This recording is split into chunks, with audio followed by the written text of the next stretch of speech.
Movie start होती है जहाँ पर हम एक लड़की को देखते हैं जो कि एक लैब से कुछ चुरा कर भाग रही थी। उसको पकड़ने के लिए उसके पीछे कुछ अजीब से क्रीचर्स भी लगे थे। वो अपनी मैजिकल झाड़ू पर बैठ के वहाँ से उड़ने लगती है। इतनी ही देर में उस लैब में एक बहुत बड़ा धमाका होता है जिसके शॉक से वो दूर जाकर नीचे गिरती है। अब जैसे ही वो नीचे गिरती है तो उसके बैग में से कुछ सीड्स बाहर गिर जाते हैं, जिसके गिरने के बाद आसपास की हर चीज़ बहुत ही ज़्यादा बड़ी हो जाती है। इतने वाइल्ड ट्रीज हो जाते हैं कि उसका जादुई मैजिकल झाड़ू भी उसमें छुप जाता है। अब नेक्स्ट सीन शिफ्ट होता है काफ़ी सालों बाद का, जहाँ पर हम एक लड़की को देखते हैं जिसका नाम मैरी है। मैरी को अपने रेड कलर के बाल बहुत ज़्यादा बुरे लगते थे क्योंकि वो बाकी सारे लोगों से बहुत मुख्तलिफ थे और इस वजह से लोग उसका मजाक भी उड़ाते थे। छुट्टियां गुजारने के लिए मैरी कुछ दिनों के लिए अपनी नानी के पास आई हुई थी, जहाँ पर वो बहुत ज़्यादा बोर होती है और अपनी बोरियत दूर करने के लिए घर के कामों में लगी रहती है। पर वो जिस काम को भी हाथ लगाती थी सब कुछ उल्टा हो जाता था। यहाँ पर उसकी मुलाकात एक लड़के से होती है जिसका नाम पीटर था, पर पीटर भी बाकी लोगों की तरह उसके बालों का मजाक उड़ाता है, जिसके बाद मैरी को बहुत ज़्यादा गुस्सा चढ़ता है। एक दिन मैरी पार्क में अकेले बैठी थी, जहाँ पर पास ही उसके एक बिल्ली आती है और मैरी उससे बातें करने लग जाती है। थोड़ी ही देर बाद वो बिल्ली एक पौधे के पीछे जाती है और जब वो बाहर निकलती है तो उसका कलर बिल्कुल चेंज था। मैरी ये देखकर उसे फॉलो करने लगती है और ऐसे ही वो बिल्ली मैरी को एक सुनसान सी जगह पर ले जाती है, जहाँ पर मैरी को जाकर पता चलता है कि ये एक नहीं बल्कि दो डिफरेंट किस्म की बिल्लियाँ हैं। ये बिल्लियाँ एक अजीब से पौधे को देखकर घुरा रही थीं, जिसके बाद मैरी उस पौधे के पास जाती है। ये बिल्लियाँ उसे रोकने की कोशिश भी करती हैं पर मैरी नहीं रुकती। उस पौधे में लगा हुआ फूल मैरी को बहुत पसंद आता है, जिसके बाद वो उसे तोड़ लेती है। इवन कि बिल्लियाँ उसे रोक रही थीं। इसके बाद वो अपने माली के पास जाती है जो कि बताता है कि ये दोनों बिल्लियाँ टिप और गिब हैं, जो कि पीटर की दो बिल्लियाँ हैं। इसके बाद साथ ही माली बताता है कि ये फ्लावर बहुत ही ज़्यादा यूनिक है और इसके बारे में मशहूर है कि इसको विचेस यूज़ किया करती थी अपने स्पेल्स के लिए। इस फूल को लाकर मैरी तो अपने रूम में रख लेती है। अचानक से रात को टिप आता है जो कि बहुत ही ज़्यादा घबराया हुआ था। मैरी उसे रिलैक्स करती है और अपने साथ ही सुला लेती है। सुबह के टाइम उसकी नानी उसे कहती हैं कि एक लेटर है जो कि पीटर तक पहुंचाना है। जब मैरी पीटर के पास जाती है तो उसे पता चलता है कि गिब रात से गायब है, जिसके बाद ये दोनों उसे ढूंढने के लिए जंगल में चले जाते हैं। रास्ते में एक बार फिर पीटर उसका मजाक उड़ाता है कि तुम्हारे बाल कितने फनी हैं। मैरी इस बात से बहुत ज़्यादा नाराज़ होती है, जिसके बाद वो कहती है कि मैं अकेले ही जाकर ढूंढ लूँगी गिब को। अब वो थोड़ी ही आगे जाती है कि उसे टिप नज़र आता है। उसके मुँह में वही मैजिकल फ्लावर था, जिसको फॉलो करते करते वो पहुँचती है एक ऐसी जगह पर जहाँ पर वही मैजिकल सा झाड़ू पड़ा था। वो उसको बहुत मुश्किलों से उस दरख्त के अंदर से निकालती है, जिसके बाद टिप वो फ्लावर फेंकता है मैरी के ऊपर। मैरी उसे कैच करती है और अचानक से वो फ्लावर कुछ रोशनी छोड़ता है जो कि उसके हाथों के ऊपर एक अजीब सा निशान बना देता है। इसके बाद उसका मैजिकल झाड़ू भी हिलने लगता है। मैरी बहुत कोशिश करती है कि किसी तरीके से इसको कंट्रोल कर ले। इसको हैंडल करना तो नामुमकिन था। थोड़ी ही देर बाद ये मैजिकल झाड़ू मैरी और टिप को लेकर आसमान पर उड़ने लगता है, जहाँ पर ये लोग बादलों से होते हुए बहुत ही ऊपर एक मैजिकल सी जगह पर पहुँच जाते हैं। यहाँ पर उन्हें एक बहुत ही बड़ी सी मैंशन नजर आती है और ये झाड़ू उनको लेकर वहाँ पर लैंड करता है। यहाँ पर इनका सामना होता है एक बोलने वाले चूहे से, जो कि इनको बताता है कि मैं एक टीचर हूँ और मैं ही तुम लोगों को उड़ना सिखाऊंगा। यहाँ पर अचानक से बेल की आवाज़ आती है, जिसके बाद ये बोलने वाला चूहा इसको कहता है कि मैरी अब तुम्हें स्कूल जाना चाहिए।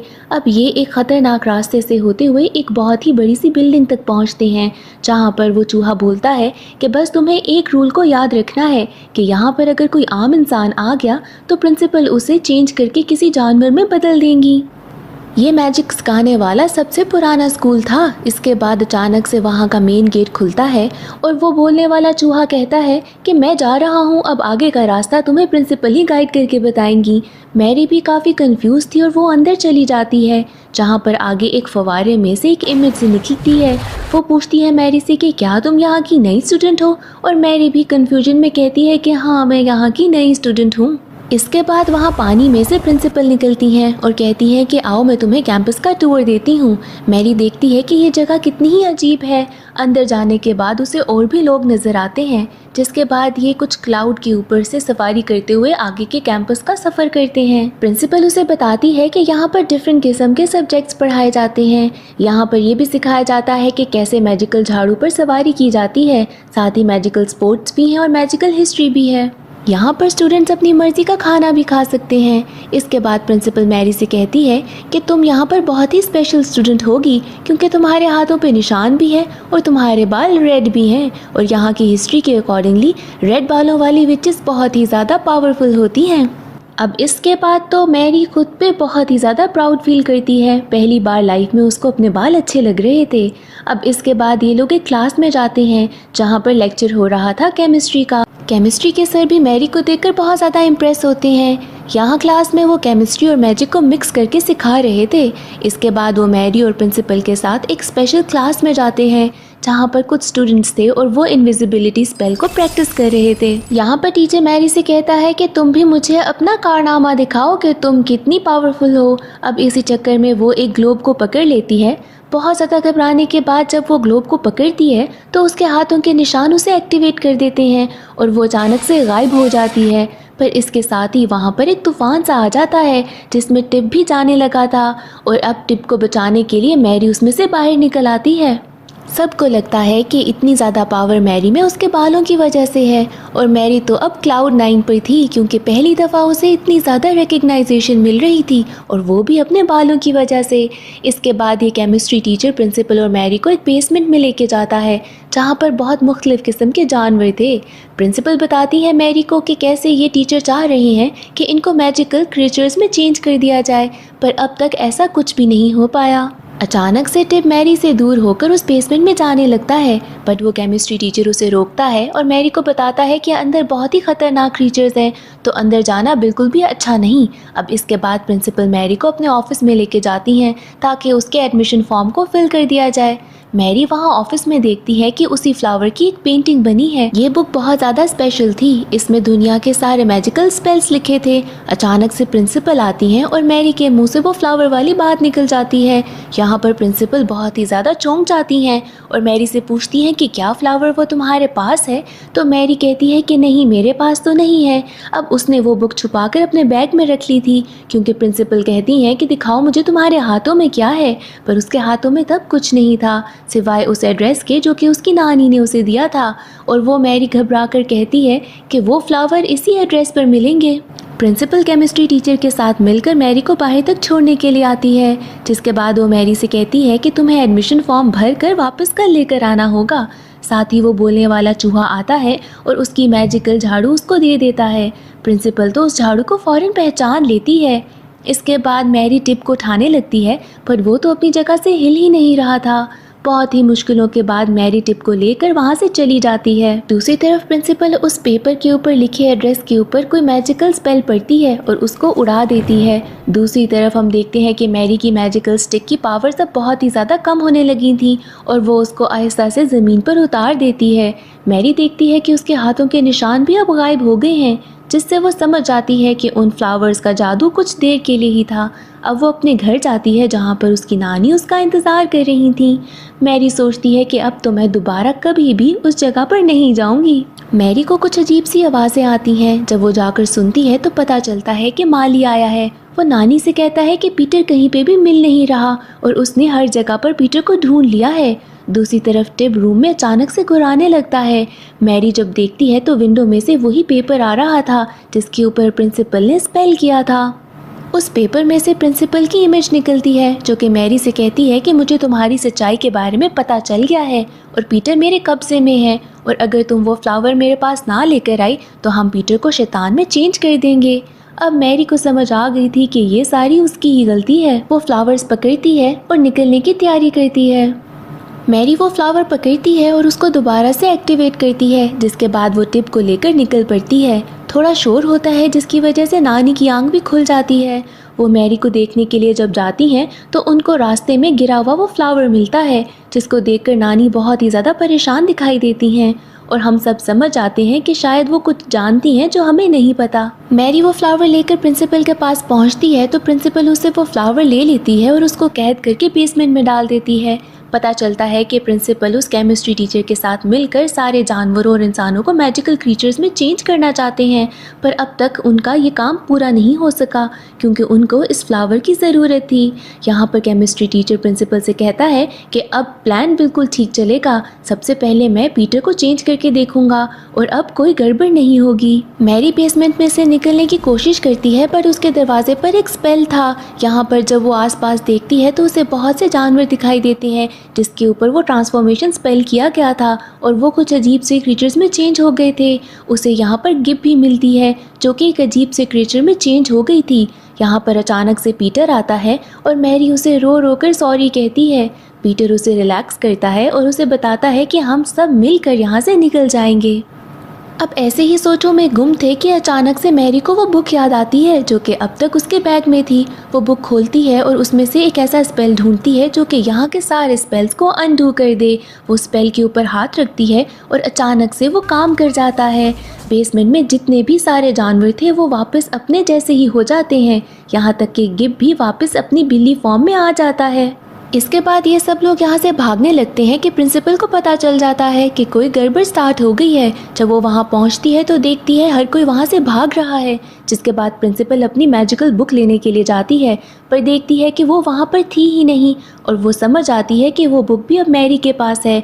मैरी अपनी मैजिकल वॉन्ड के ऊपर बैठकर पीटर के साथ जाने लगी थी पर यहाँ पर प्रिंसिपल पहुँचने वाली थी उनके पास और पीटर यहाँ मैरी को बचाने के लिए उसका हाथ छोड़ देता है और इसी तरह प्रिंसिपल दोबारा से पीटर और गिब को पकड़ लेती है। अब दूसरी तरफ मैरी अपने मैजिकल झाड़ू के ऊपर बैठे हुए जा रही थी और वो झाड़ू उसको खुद ही एक आइलैंड पर ले जाता है जहाँ पर एक घर सा बना था। उस घर में जाने के बाद मैरी को एक शीशा नज़र आता है जिसमें उसे अपनी नानी नज़र आती हैं। नानी मैरी को बताती हैं कि वो भी उसी की तरह बचपन में एक रेड बालों वाली विच थी और इसी स्कूल में प्रिंसिपल और केमिस्ट्री टीचर के साथ पढ़ रही थी। तब प्रिंसिपल और केमिस्ट्री टीचर बहुत ही अच्छे जादूगर थे पर अचानक से एक दिन नानी को कुछ मैजिकल फ्लावर्स मिले, जिसके बाद उन दोनों ने मिलकर उस फ्लावर को यूज़ करके सारे लोगों को मैजिकल क्रीचर्स में चेंज करने की कोशिश की थी पर उनका स्पेल ख़राब हो गया था, जिसके बाद वहाँ पर एक बहुत ही बड़ा सा मॉन्स्टर बन गया था। मैरी की नानी ने वो सारे फ्लावर्स ले लिए थे और वो यहाँ ज़मीन पर आ गई थी। इसके बाद अब वो एक फ्लावर देती है मैरी को और कहती हैं कि तुम्हारी पावर ख़त्म होने वाली है, अगर तुम यहाँ से अब ना निकली तो तुम यहीं पर फंस जाओगी। ये फ्लावर यूज़ करो और घर वापस आ जाओ। अचानक से मैरी को पीटर याद आता है और वो अपनी नानी से कहती हैं कि मैं पीटर को लिए बगैर वापस नहीं आऊँगी, मैं इस फ्लावर को यूज़ करके पीटर तक जाऊँगी और उसे लेकर वापस आ जाऊँगी। अब प्रिंसिपल भी उसके पास पहुँच गई थी, जिसके बाद मैरी टिप को लेकर अपने मैजिकल झाड़ू पर उड़ने लगती है। प्रिंसिपल भी उसके पीछे पीछे जाने लगती हैं। उनके साथ कुछ अजीब से क्रीचर्स भी उसको फॉलो कर रहे थे। अब यहाँ पर मैरी का बैग प्रिंसिपल के हाथ लग जाता है जिसमें वो मैजिकल फ्लावर भी था और मैजिकल बुक भी थी। अब ये हासिल करने के बाद तो प्रिंसिपल डायरेक्ट जाती है केमिस्ट्री प्रोफेसर की लैब में ताकि वो अपना एक्सपेरिमेंट स्टार्ट कर दे। मैरी के मैजिकल झाड़ू में भी अब पावर ख़त्म हो गई थी और ऐसे ही वो आहिस्ता से नीचे क्रैश कर जाते हैं। यहाँ पर वो देखती है कि उसका मैजिकल झाड़ू अब टूट गया है। मैरी बहुत ही ज़्यादा परेशान होती है पर फिर भी सोचती है कि टिप को लेकर आगे बढ़ना होगा ताकि पीटर तक पहुँचा जाए। उसको रास्ते में वो सारे जानवर मिलते हैं जिसको पीटर के साथ मिलकर उन्होंने आज़ाद किया था और ये सारे जानवर मैरी को वहाँ आगे तक पहुँचाने में मदद करते हैं। आगे चलकर वो अपना मैजिकल झाड़ू एक जगह पर रखती है और टिप और गिब मिलते हैं। गिब उसे एक जादुई रास्ता दिखाती है। उस रास्ते से वो लोग लैब के अंदर तक पहुंच जाते हैं जहां पर मैरी देखती है कि कैसे एक्सपेरिमेंट स्टार्ट होने वाला है और एक्सपेरिमेंट इस बार पीटर पर हो रहा था। मैरी प्रिंसिपल के पास जाती है और उन्हें मना करती है कि इस सब चीज़ों को रोक दिया जाए, पर वहाँ पर एक्सपेरिमेंट स्टार्ट हो चुका था और पीटर आहिस्ता आहिस्ता से एक मॉन्स्टर में चेंज हो जाता है। इस बार भी इसका मतलब ये है कि एक्सपेरिमेंट ख़राब हो गया। वो जैसे ही मॉन्स्टर में चेंज होता है वो पूरी लैब को ख़राब करने लग जाता है और प्रिंसिपल खुद उसको रोकने की कोशिश करती हैं। इससे पहले कि प्रिंसिपल अपना कोई स्पेल करती, वो मॉन्स्टर आता है और प्रिंसिपल से सारा स्पेल ले लेता है। अब इसके बाद मैरी को नज़र आता है कि मशीन में वो एक फ्लावर रहता है। वो उस फ्लावर को तोड़कर निकालने की कोशिश करती है ताकि वो खुद ही वो स्पेल कर सके। यहाँ पर अचानक से वो मॉन्स्टर आ जाता है। मैरी को नज़र आता है कि उसमें से पीटर का हाथ बाहर निकल रहा है क्योंकि वो खुद भी इससे बाहर निकलना चाहता था। मैरी यहाँ पर पीटर का हाथ उस बुक पर लगे स्पेल पर लगा देती है, जिसके बाद अचानक से बाकी सारे स्पेल ख़त्म हो जाते हैं। यहाँ तक कि केमिस्ट्री प्रोफेसर के जितने भी एक्सपेरिमेंट थे वो सारे के सारे ख़त्म हो जाते हैं। इसके बाद पीटर अपनी वापसी फॉर्म में आ जाता है। यहाँ पर वो बोलने वाला चूहा आता है और मैरी को उसका मैजिकल झाड़ू देता है जो कि अब जुड़ चुका था। इसके बाद मैरी और पीटर अपनी दोनों बिल्लियाँ लेकर यहाँ से वापस आते हैं। पीटर देखता है कि मैरी के बालों में अब भी एक फ्लावर लगा है, जिसको जब वो उतारता है तो मैरी कहती है कि मुझे अब इसकी ज़रूरत नहीं और वो उस फ्लावर को नीचे फेंक देती है। एंड में हम देखते हैं कि प्रिंसिपल और वो प्रोफेसर एक जगह पर गिरे हुए हैं और उनके आसपास वो सारे जानवर हैं जिन पर ये एक्सपेरिमेंट करने लगे थे। अब इसी के साथ मूवी एंड हो जाती है।